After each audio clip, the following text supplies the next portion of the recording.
जिन विपरीत परिस्थितियों में हमने काम किया है और जो हमने रिजल्ट्स दिए हैं उनमें कोई बराबरी, कोई मैच नहीं है, देखिएगा। और हम लोगों के कुछ फैसले ऐसे फैसले थे जो अपने आप में बेमिसाल थे और पूरे न केवल हमारे लोगों के लिए बल्कि पूरे कंट्री के लिए कई ऐसे फैसले हमने किए जो पूरे कंट्री के लिए मार्गदर्शन के तौर पर काम आए।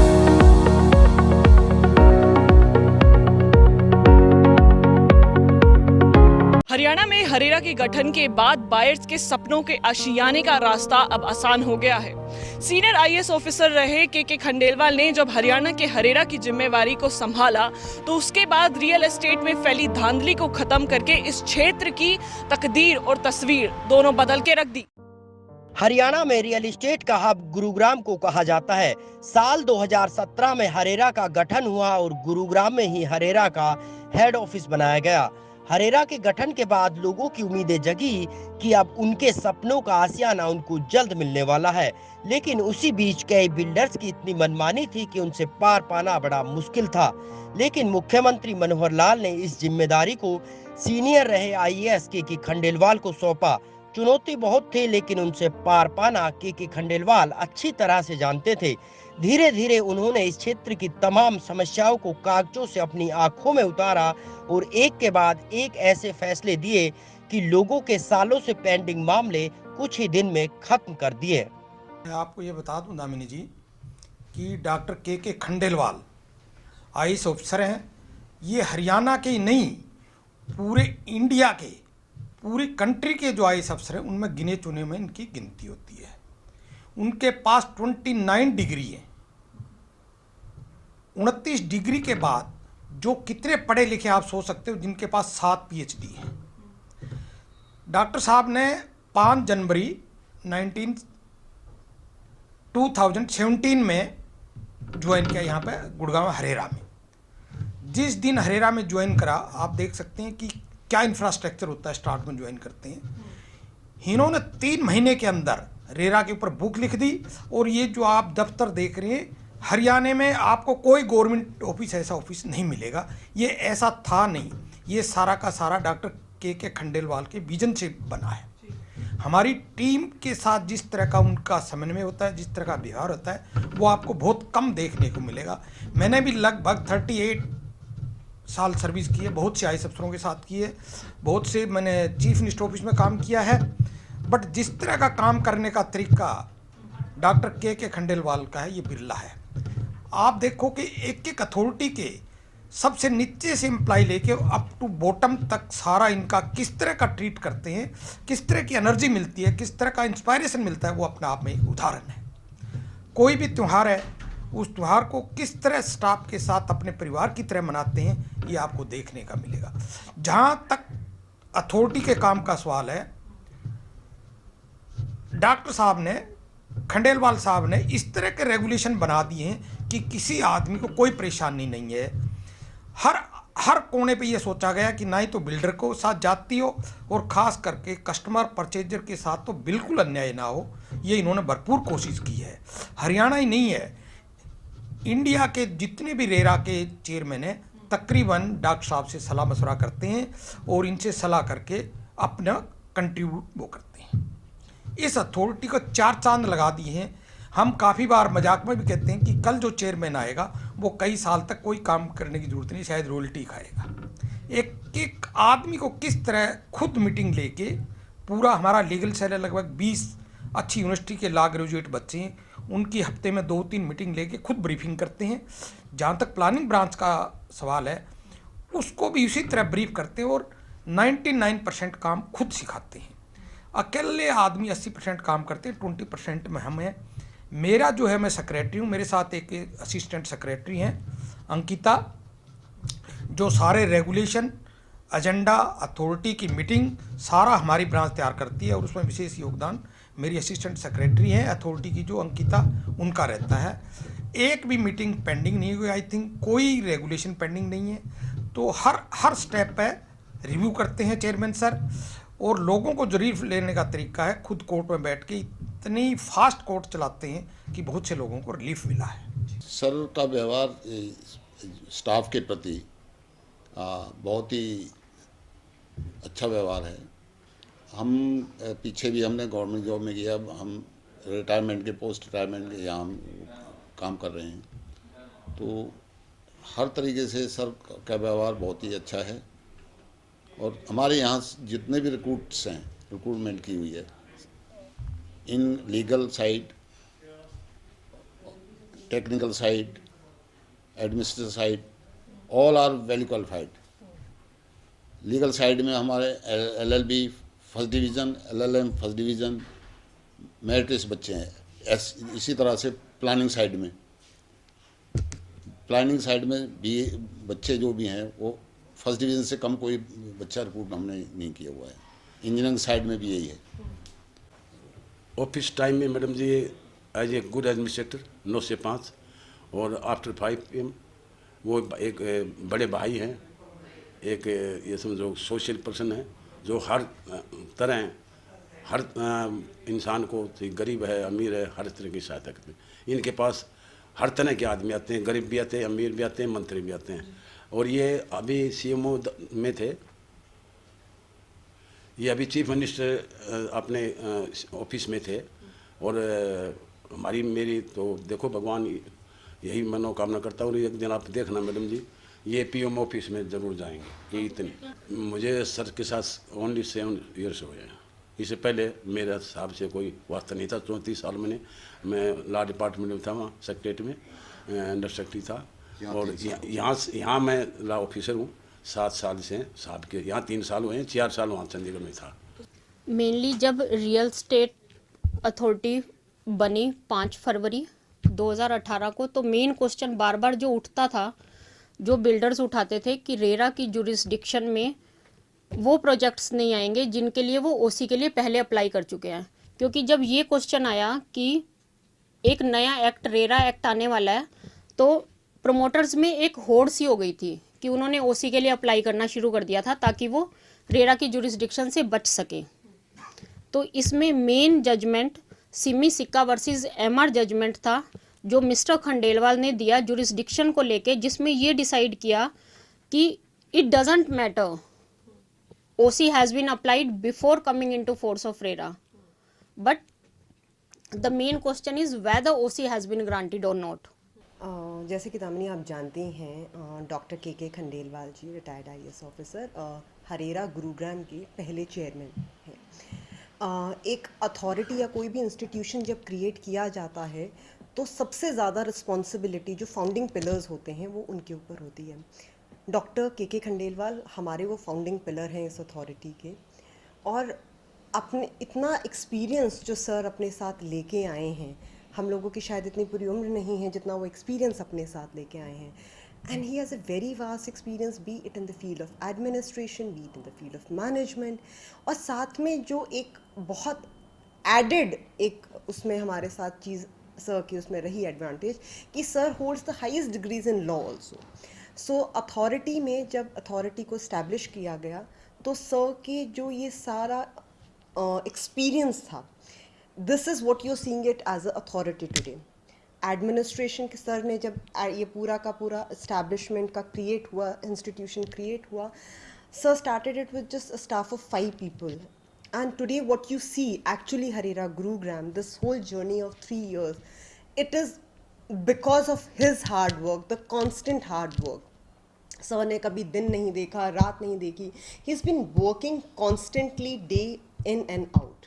और सबसे बड़ी बात जो है, सर ने ना ही खुद इतना सारा काम किया बल्कि हरेरा गुरुग्राम के हर स्टाफ मेंबर को भी प्रेरित किया कि वो ये काम करें, उसी तरीके से उसी लगन के साथ हम ये काम कर सकें।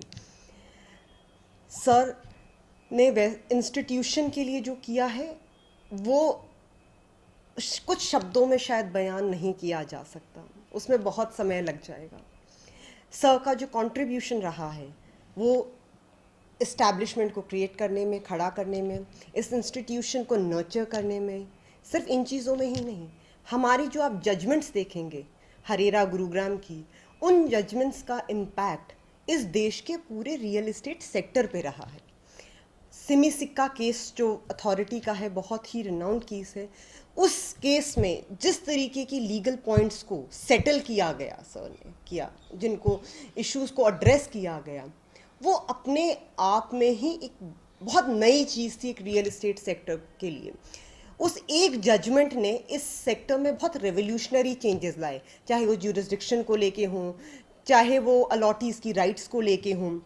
उस एक जजमेंट ने अलॉटीज़ का जो भरोसा है वो बहुत ज़्यादा बढ़ा दिया इस रियल एस्टेट सेक्टर के लिए। तो सिर्फ ये जजमेंट्स ही नहीं, मैं कहूँगी सर ने अपने इस कार्यकाल में, जो सर का 3 साल का कार्यकाल अभी तक अथॉरिटी में रहा है, उसमें एक कमेंट्री रियल एस्टेट सेक्टर के ऊपर लिखी है। वो अपने आप में ही एक बहुत बड़ी बात है। वो कमेंट्री ना सिर्फ लॉ स्टूडेंट्स के लिए एक रेफरेंस पॉइंट रहेगी, बल्कि वो किसी भी स्टेक होल्डर्स हों या कोई भी आम आदमी हो, उनके लिए भी एक गो टू बुक है कि अगर किसी को भी रियल एस्टेट सेक्टर के बारे में कुछ भी जानना है, that's a Bible for real estate sector. तो सर, और मैं इस यहाँ पे ये भी मेंशन करना चाहूँगी कि सर की इस कमेंट्री का जो इनॉग्रेशन था वो उत्तर प्रदेश के मुख्यमंत्री योगी आदित्यनाथ जी ने लखनऊ में एक नेशनल कॉन्क्लेव हुआ था रियल एस्टेट सेक्टर को लेके, उसमें किया था। मैम, अभी तक का इस 3 साल के सफर में सबसे बड़ा जजमेंट आपकी नजरों में क्या है खंडेलवाल सर की तरफ से?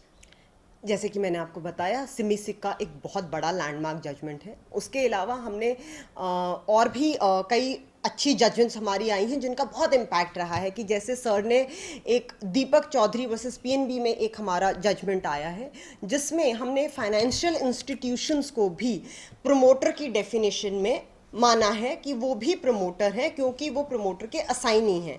तो जो अथॉरिटी का ये जो जजमेंट आया, इसका एक इम्पैक्ट बहुत दूर तक गया है हर रियल एस्टेट, क्योंकि आप देखेंगे जो फाइनेंसिंग है वो एक इंटीग्रल पार्ट है रियल एस्टेट प्रोजेक्ट को डेवलप करने का। सो उस एक जजमेंट को भी मैं बहुत ही बड़ा महत्वपूर्ण जजमेंट मानूंगी जो हमारे इस पूरे सर के इस कार्यकाल के दौरान रहा है। हरेरा के चेयरमैन के खंडेलवाल ने पहले अपने ऑफिस के अंदर ऐसा माहौल बनाया कि सभी कर्मचारियों को साथ लेकर रात दिन काम किया और वो भी परिवार की तरह मिलकर लोगों की लड़ाई को आगे बढ़ाया। रियल एस्टेट सेक्टर एक ऐसा क्षेत्र है जहां चुनौतियों की जड़ें गहरी फैली हुई थी, लेकिन एक एक कर सभी जड़ों को धीरे धीरे काटना शुरू कर दिया। तो वहीं बिल्डर्स को भी समझ में आ गया कि अब लोगों को उनका आशियाना समय पर ही देना होगा, वरना उनकी मुश्किलें बढ़ सकती है। हरेरा के जानकारों की माने तो हरियाणा में हरेरा के बाद हजारों लोगों को उनका सपना समय पर मिल पाया, और ये सब संभव हो पाया गुरुग्राम में हरेरा की वजह से। अब तक हरेरा ने 11,000 से ज्यादा लोगों को उनका सपनों का घर दिलवा दिया है। हरेरा गुड़गांव को मैं हार्दिक बधाई देना चाहता हूं, क्योंकि एक प्रोग्रेसिव और रिफॉर्मेटिव है ये इंस्टीट्यूशन। मैं ये कहूँगा कि एक इसके डायनामिक चेयरमैन जो कि एक विजनरी है और अपने आप में एक, मैं कहूँगा अपने आप में वो खुद एक इंस्टीट्यूशन है जो एक इतना बड़ा और डिफ़िकल्ट मार्केट में एक ट्रांसपेरेंसी लाने की चेष्टा कर रहे हैं, और एक मैं कहूँगा कि एक डिसिप्लिन इस इंडस्ट्री में जो लैकिंग थी वो लाने की चेष्टा हो रही है इस पूरे अथॉरिटी की। और एक मैं कहूँ एक सब्सटैंशियल तरीके के एक रिफॉर्मेटिव जजमेंट्स कहिए या एक रीच रियल एस्टेट की तरफ बढ़ा है।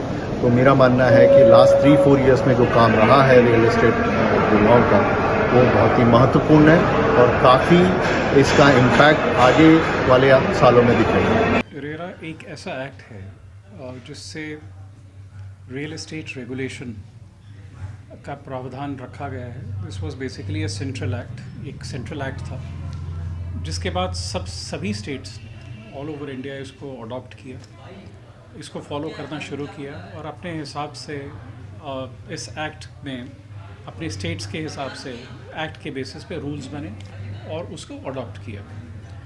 पहले आप देखते थे कि घर एक ऐसी चीज़ होती है, हर फैमिली के लिए प्राथमिकता ये होती है कि हम अपना एक मकान बनाएं, एक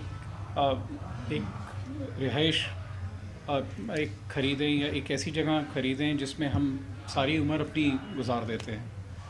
तो बहुत पहले क्या होता था, रेरा आने से पहले बहुत अनस्क्रूपलस या एक ऐसे एलिमेंट्स होते थे जो आपका सारा आपने लोन ले लिया 40-50-60 लाख रुपए से अपनी पूंजी अपने घर के लिए लगा दी, and eventually what used to happen is that 3-4 साल बाद भी दे वर लुकिंग फॉर कि घर कब बनेगा, मकान कब बनेगा, रिहाइश कब बनेगी, बट ऐसे ऐसे लोग आपका पैसा लेके भाग गए, चले गए।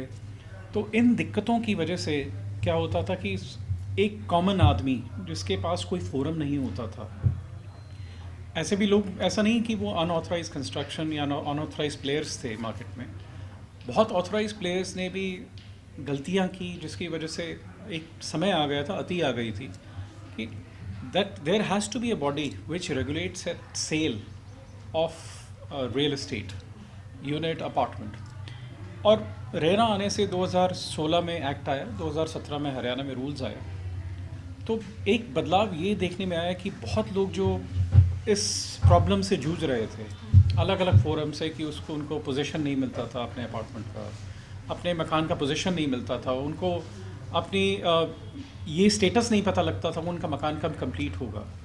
अ forum came as such to address all these issues.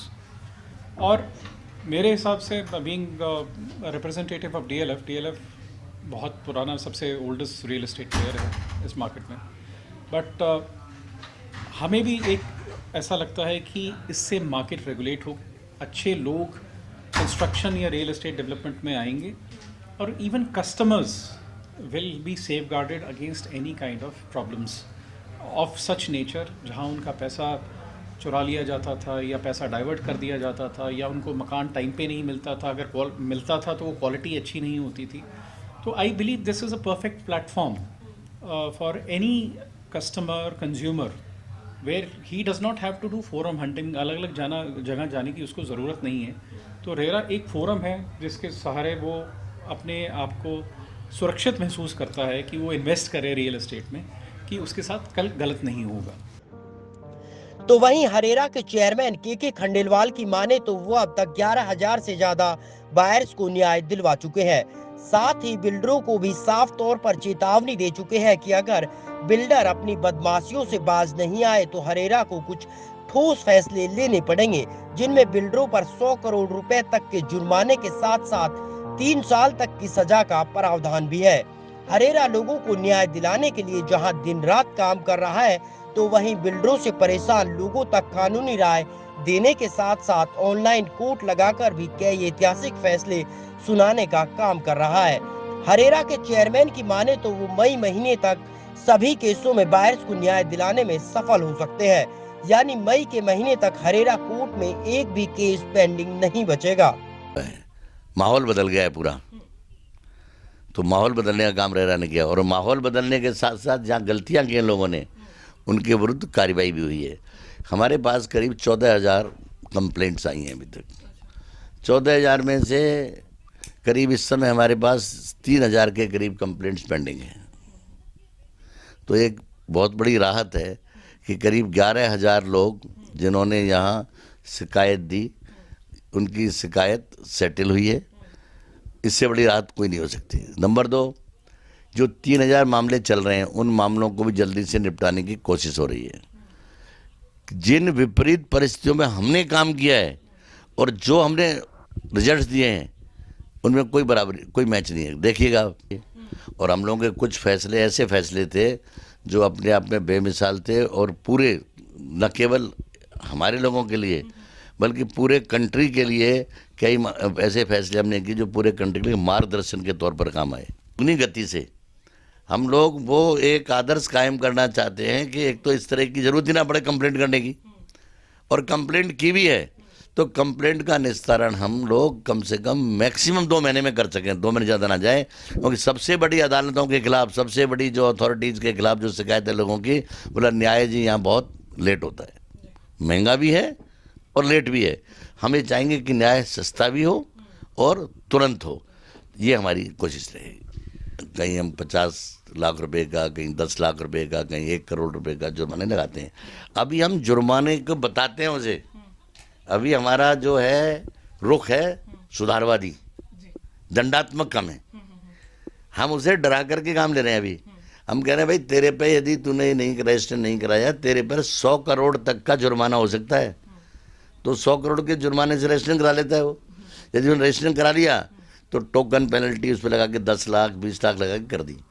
लेकिन जो बदमाश है कहने के बाद नहीं करेगा, उसे 3 साल की सजा भी हो सकती है और पेनल्टी की मात्रा भी इतनी ज़्यादा हो सकती है कि उसके लिए फिर उसे सहन करना मुश्किल हो जाए।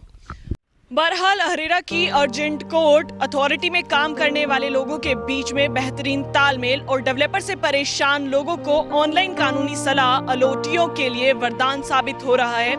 ऐसे में हम भी उम्मीद करते हैं कि जल्द ही सभी बायर्स को न्याय मिले और गुरुग्राम जैसे शहर में डेवलपर्स की मनमानी पर नकेल कसी जा सके।